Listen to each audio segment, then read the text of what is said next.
ایک دفعہ ایک عیسائی بوڑھی عورت سلطان صلاح الدین ایوبی کے دربار میں حاضر ہوئی اور بھری عدالت میں کہنے لگی، سلطان معظم، آپ تو بڑے بڑے بادشاہوں وزیروں کے سامنے یہ دعویٰ کرتے ہیں کہ آپ اپنی رعایا کا بہت خیال رکھتے ہیں، آپ کی سلطنت میں انصاف کا نظام قائم ہے، لوگوں کو برابر کے حقوق ملتے ہیں اور ان کے حقوق کی حفاظت کی جاتی ہے۔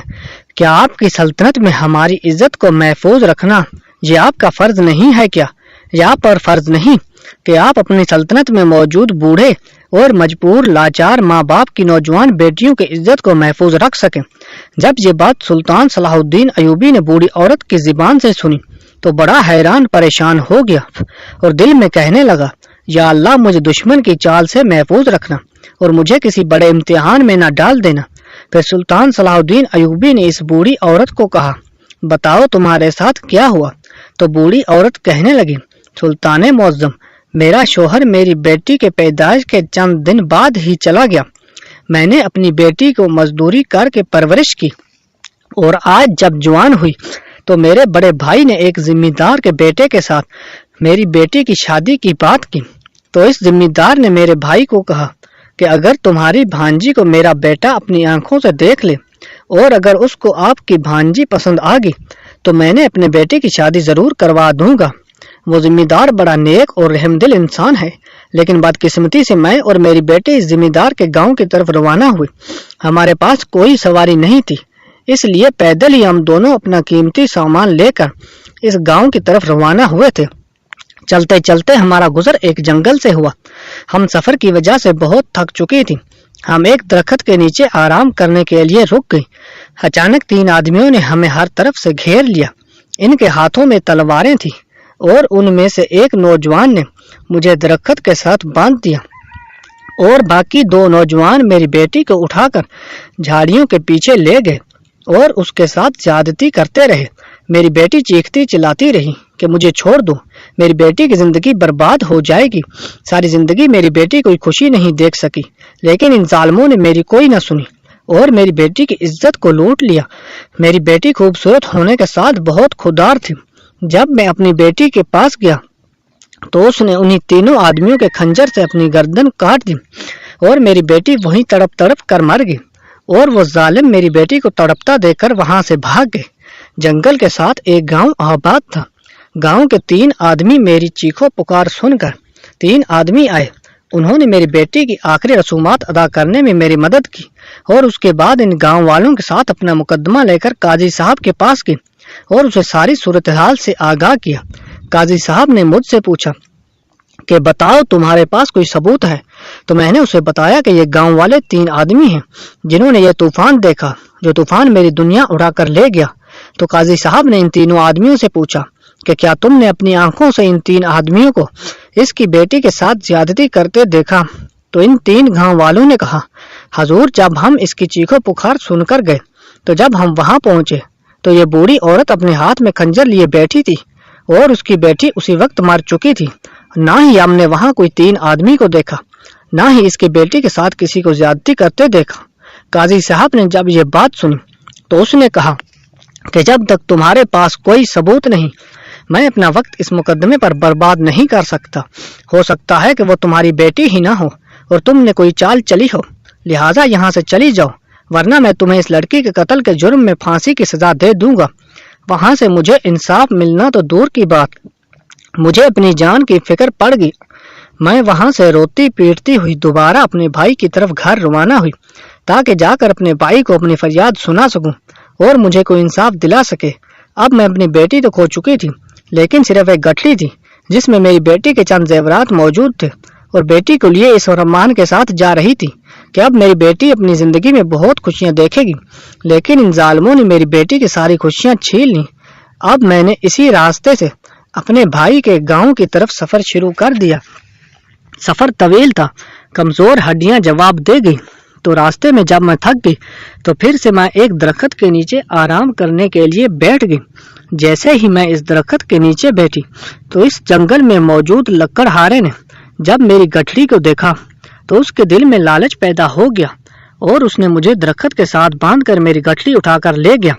اب میں اپنی بیٹی کے ساتھ ساتھ اپنی بیٹی کی آخری نشانیاں جو زیورات تھے وہ بھی کھو بیٹھی میرے پاس کچھ نہیں بچا.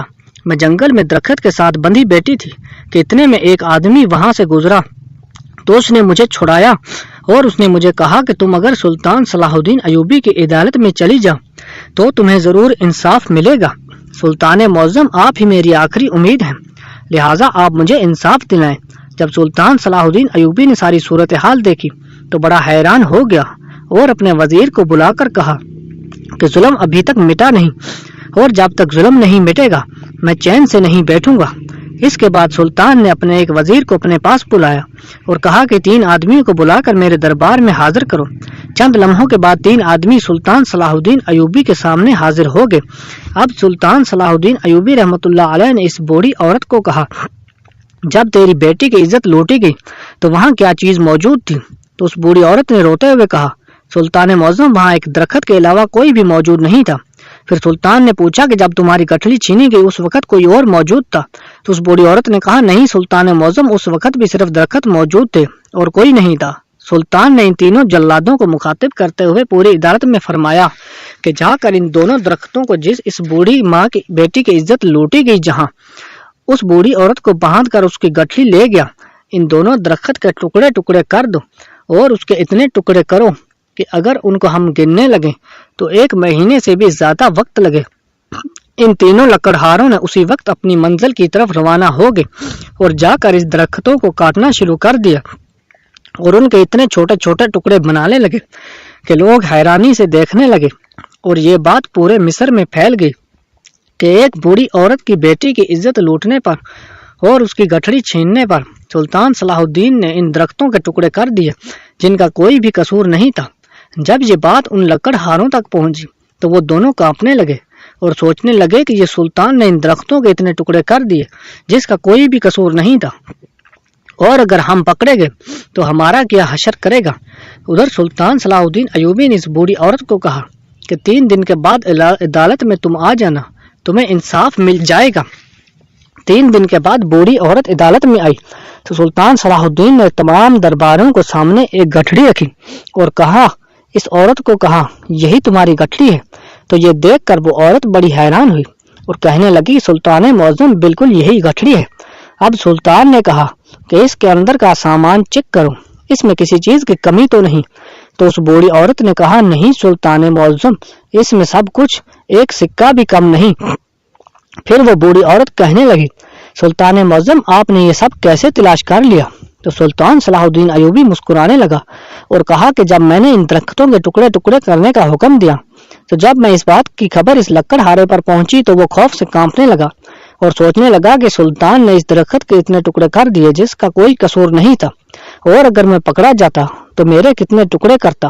اس لیے میں نے وہ گٹھڑی اس درخت کے نیچے رکھ دی اور وہ گٹھڑی میرے سپاہی لے کر میرے پاس لے آئے. اب سلطان صلاح الدین ایوبی رحمۃ اللہ علیہ نے سپاہیوں کو حکم دیا تو سپاہی ان تینوں ڈاکوؤں کو پکڑ کر اس بوڑھی عورت اور تمام درباریوں کے سامنے لے آئے. جب اس بوڑھی عورت نے ان تینوں کو دیکھا، ان تینوں کو گریبان میں جا کر لگ گئی اور کہا کہ ان ظالموں نے میری دنیا اجاڑ دی، تمہارے پاس کیا رہا؟ پھر وہ سلطان صلاح الدین ایوبی کے پاس عورت آئی اور کہا، سلطان معظم آپ نے ان تینوں کو کیسے پکڑا؟ تو سلطان صلاح الدین ایوبی نے کہا کہ جو لکڑہارا اس جنگل میں لکڑیاں کاٹتا تھا اسی نے ہی تمہاری گٹھڑی چرائی، اور میں جانتا تھا کہ میں اس لکڑہارے کی مدد سے ان تینوں ڈاکوؤں تک پہنچ سکوں گا، کیونکہ وہ لکڑہارا اس جنگل کے چپے چپے کو جانتا تھا.